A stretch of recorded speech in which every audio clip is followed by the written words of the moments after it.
Chapter 73. Conclusion of the dialogue between Gritsamada and Prahlada. Om Shri Ganeshaya Namaha. Gritsamada said to Prahlada, "In this manner, Ekadanta has assumed several incarnations. It's impossible to recount all their legends. O accomplished Daitya, where the Vedas and others are incapable of describing them all, then how can I, of limited intellect, do so? Ekadanta Ganesha is established in Soham Brahma, from where he imparts knowledge to the beings, enabling them to perform their duties. When used for meditation, Soham acts as a natural mantra to control one's breathing pattern, to help achieve deep breath and to gain concentration. So is the sound of inhalation and is remembered in the mind along with that inhalation. Hum is the sound of exhalation and is remembered in the mind along with that exhalation. Hence, Soham is a description of prana. The physical body is active till prana exists in it. Ganesha assumes the form of prana and drives the animate world. Ekadanta is the Lord of all. He is the bearer of absolute yoga. In other words, he is the most supreme among all devas. All devas reside in the body and empower the indriyas, the sense organs, to perform their tasks. This is possible only in the presence of prana. This establishes the fact that Ganesha in the form of Soham is the most supreme. The word Eka in Ekadanta symbolizes Mahamaya. Danta symbolizes the one who grants authority and creates Maya. The union of both Mahamaya, Eka, and the one who grants her existence and authority, Danta, leads to the creation of Ekadanta. O fortunate Prahlada, sing bhajans of Ekadanta ritualistically. By doing so and by the grace of Ekadanta, your curse will be destroyed. Mudgalacharya said to Daksha that Prahlada, an epitome of Vaishnava devotion, politely asked Gritsamada in order to acquire the knowledge of Ganesha. Prahlada asked, "I am a true and staunch Vishnu devotee since birth. How should I worship Gananayaka? O Lord, I am asking you specifically as you are omniscient. Please impart the complete and best knowledge of how to perform yoga sadhana to attain Ganesha." Gritsamada replied, "There are 4 incarnations of Ganesha based on his qualities. I shall expound them to eliminate your doubts. God Ganesha lives in Swananda Loka. O Lord of the Asuras, he has created the universe, this Jagat, for his Leela or divine plays. He resides in it and conducts his Leelas as Gananayaka. You can experience him through the practice of yoga. To conduct these Leelas, he assumed 4 forms for his amusement in the Brahmanda. He is the 5th form, who brings about the union of the 4 forms. Hence, he lives separately in his loka. Ganeshwara infatuates the 4 forms by his Maya, and Gajanana resides in their hearts in his true form. The Brahma is who exists in objects which have a name and form. Nama Rupatmaka Jagat has been described by the Vedas as Asat form. It is also referred to as Shakti Brahma. The Brahma, who is the immortal Atma in the objects having the name and form, is Surya. He is referred to as Sat Brahma. There is Ananda in the undifferentiated form, the Abheda form of both of these. It is Vishnu Brahma. The 4th form is the Avyakta form of these 3 forms and is the doer of Neti, Shiva Brahma. He is devoid of infatuations and the Vedas refer to him as Turya. The unmanifest form of Shakti, Surya and Vishnu is Shiva. He is not like Shakti, he is not like Surya, and he is not like Vishnu. Hence he is referred to as Neti, not this, nor that. Because he is the doer, he is also referred to as Netikarta or doer of Neti in the Mudgal Puran. The union of these 4 Brahmas is Swananda. It is Supreme Brahma. He is Gananata, Gananatha as Swan the Brahma is the one who engages in the various plays or leelas. These are the descriptions of his four incarnations: Shakti, Surya, Vishnu, and Shiva. In order to distinguish them, each is endowed with different attributes. O illustrious Danava, Vishnu is his Kalamsha. Kalamsha is a part of the divine, endowed with the guna of Ananda. Comprehend that he is not different from Ganesha.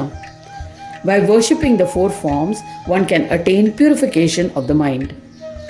Such a devotee whose mind has been purified is automatically entitled for Ganesh Yoga. Humans progress through the four ashramas, the stages of life, with faith sequentially, and in the end attain Shanti or peace to become a yogi.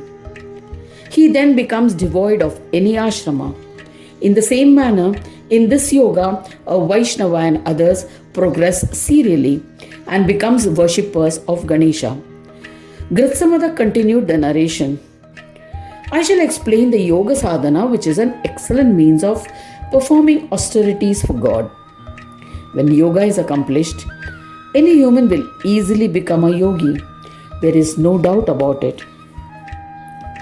Ganesha, who is self-willed and who especially uses Maya as his pastime, is Swananda, as he brings about the union of all. Ganesha himself does not engage in pastime, nor is he not united with the other Brahmas. He is free of Maya. He is Nirmayika. Ganesha is devoid of Sanyoga and devoid of Abheda, as he is in the Sudha or pure form. O Prahlada, it has been explained that the union of Sanyoga and Ayoga is absolute yoga or Purna yoga. Gananatha is completely identified with Brahma. Yogis can attain Ganadisha with the practice of yoga with devotion. The one who is devoid of union and disjunction. O Daitya king, Gananatha's Maya is of two types, Siddhi and Buddhi. Buddhi is whose inherent form of Chitta is of five types: Kshipta, disturbed; Mudha, dull; Vikshipta, distracted; Ekagraha, one-pointed; Niruddha, mastered, are the five Chitta Vrittis of Buddhi. These aspects are a Maya of Ganesha. The Kshiptas and the Mudhas, state of mind, are engaged in karma and vikarma. The universe is driven naturally because of them. A Vikshipta, the partially focused Chitta, has a predisposition towards lack of karma. As a result, it achieves moksha, liberation, with Shuklagati, path of light. The Shukla Marga and the path of darkness is Krishna Marga. The path of light or Shuklagati is characterized by knowledge, eligible for those who combine selfless karma with austerities. These are seekers who are searching for something diviner than mere materialistic pleasures. This is the path of the Lord, indicated leads to gradual liberation. There is no doubt about it. Karma, akarma, and vikarma are clearly described. Actions that are performed in terms of one's prescribed duties, as mentioned in the scriptures, are called karma. Actions that free one from the cycle of birth and death are called akarma. And actions that are performed through the misuse of one's freedom and that direct one to the lower life forms are called vikarma. In a pursuits of life, material or spiritual, there are moments when the sattva guna begins to dominate and the mind can find moments of focus and concentration. However, old habits keep pulling the mind away from sattva and back to rajas or tamas. The Vikshipta state represents this pulling away from the partial state of concentration and is brought about by the 9 impediments to concentration, or Vikshepa, and their 5 companions. Literally, a mind under the influence of Vikshepa is called Vikshipta. In our yoga practice, whenever we sit for meditation, we do find brief periods when the mind seems to be still and focused on the object of meditation. However, soon it gets distracted by other thoughts. This state is called the Vikshipta state. Patanjali explains that there are 9 distractions or obstacles to calming mental fluctuations. These include sickness, listlessness, doubt, carelessness, lethargy, worldliness, erroneous perceptions, failure to attain any stage of concentration, and instability of any stage of concentration.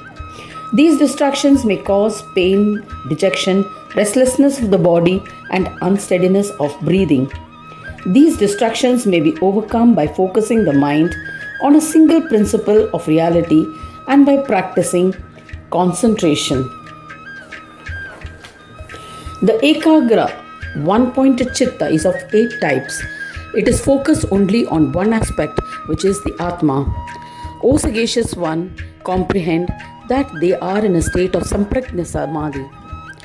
The Niruddha state of chitta is a form of complete nivritti, free from worldly attachments. This is the state of the chitta in the Asamprajnat Samadhi state. This can be comprehended by yoga sadhana. Asamprajnat Samadhi leads to Kaivalya or moksha, isolation or liberation. Kaivalya is attained when Purusha is isolated from Prakriti. Kaivalya is also attained when spiritual reality transcends material reality. The 5 chitta vrittis have been described as buddhi, who is Maya of Ganesha. It needs to be forsaken by yoga sadhana. The various siddhis create erroneous perceptions. Humans become deluded for obtaining siddhis. They lose their mental peace. Siddhis of 5 types, namely Dharma, Artha, Kama, Moksha, and Brahma Bhuyatva. It is also essential to forsake her. Siddhi is highly enticing and creates infatuations. Buddhi is the bearer of these infatuations. Vignapa conducts his plays, his leelas, using them. Buddhi firstly recognizes an object of desire, then an infatuation for it emerges. Therefore, one must worship Ganesha to be liberated from Siddhi and Buddhi, both. The 5-fold aspects of Siddhi and the 5-fold tendencies of the Buddhi must be forsaken respectfully. Then one must worship Ganesha by practicing Ganesh Yoga. Elucidating thus, Gritsamada, the eminent Muni, then initiated Prahlada into the mantra of Ganaraja, namely Gananam Tva from the Vedas as ordained. An eminent Prahlada performed the puja of Yogi Gritsamada. Maya connotes a magical show, an illusion where things appear to be present but are not what they seem.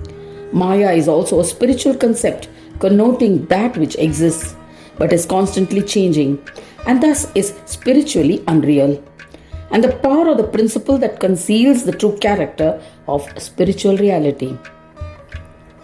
Prahlada performed the puja of Yogi Gritsamada. O Daksha, Gritsamad Yogi then ascended to Swarga through the aerial path. Prahlada, this sage, also practiced Ganesh Yoga and became a reverential Yogindra and a bearer of peace. The Daitya king, Yogi Prahlada, handed over the reins of the kingdom to his son Virochana and immersed in Ganesh worship. Saguna Vishnu and Nirguna form of Brahma are both supported by Ganesha, as they are the Amsha and Kala Amsha of Ganesha. There is no doubt about it. After having comprehended this, Mahayogi Prahlada surrendered to the Abheda Yoga. Comprehending that Saguna and Nirguna are both forms of Ganesha, he commenced bhajans of Ganesha. Having understood that Chintamani exists in his heart, he engaged in Ganesh worship with single-pointed focus, not thinking of any other deity. In a very short time, by practicing Shanti Yoga, the Daityendra became the bearer of Shanti. He then became one with Ganesha. Ganesha eliminated the curse that had been pronounced on Prahlada. O Manada, one giving respect, he was never misguided by bad association again. In this manner, despite being an Asura, Prahlada abandoned his pride and sought refuge under Ekadanta and became a great yogi. This is the glory of Prahlada. Any intellectual human who listens or reads to it will be blessed with fulfillment of all his desires. Thus ends the 73rd chapter, titled Conclusion of the Dialogue between Gritsamada and Prahlada, in the second khanda of the Purana Upanishad, Shrimad Mudgal Puran, describing the legends of Ekadanta, dedicated to Sri Gajanana. End of chapter 73.